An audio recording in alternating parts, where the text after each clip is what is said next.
Horas, kita bertemu kembali dengan Renungan Harian Carpe Diem hari ini, Kamis 7 April 2022. Kiranya di hari ini damai sejahtera Allah yang melampaui segala akal, memelihara hati dan pikiranmu di dalam Kristus Tuhan kita. Kini marilah kita memulai renungan firman Tuhan hari ini dengan menyanyikan buku yang di nomor 256, baitnya yang pertama dan ketiga.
Ayat harian HKBP hari ini tertulis dalam 1 Timotius 2 ayat yang kelima.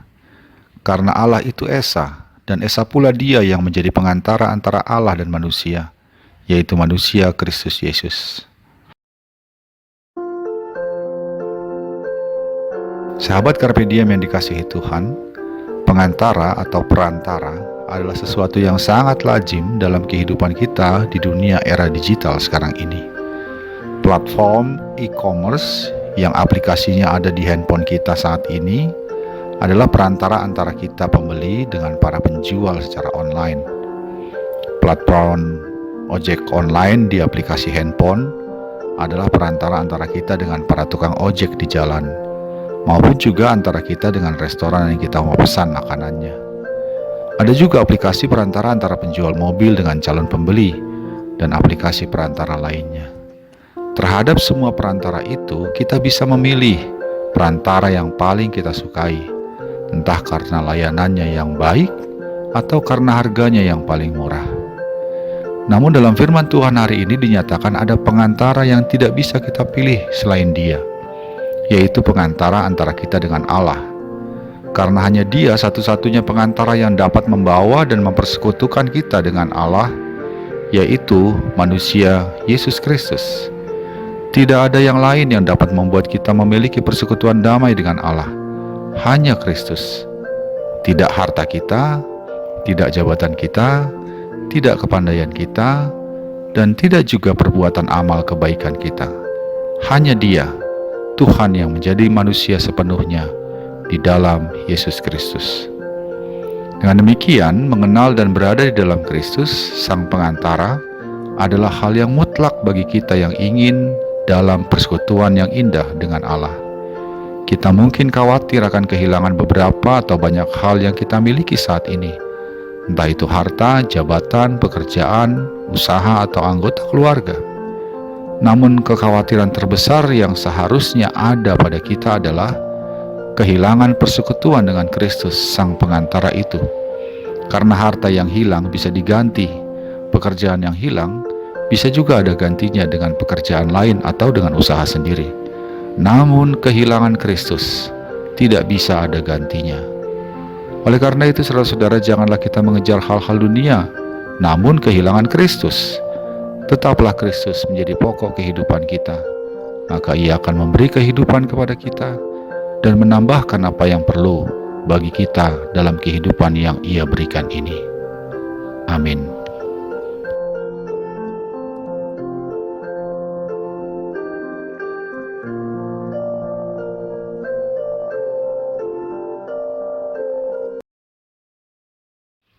Ya Allah Bapa kami, terima kasih Engkau telah memberikan kepada kami anak-Mu yang tunggal, yaitu Tuhan kami Yesus Kristus, menjadi pengantara antara kami dengan Engkau, melalui karya penebusannya, mati di salib untuk menghapus segala dosa kami.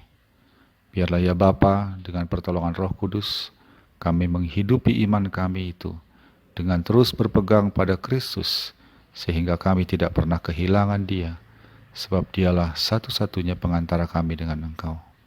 Mampukan kami hidup selalu dalam Kristus, sehingga keselamatan itu tetap menjadi bagian kami. Dalam Yesus Kristus kami berdoa. Amin.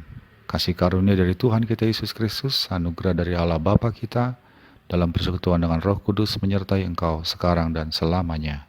Amin.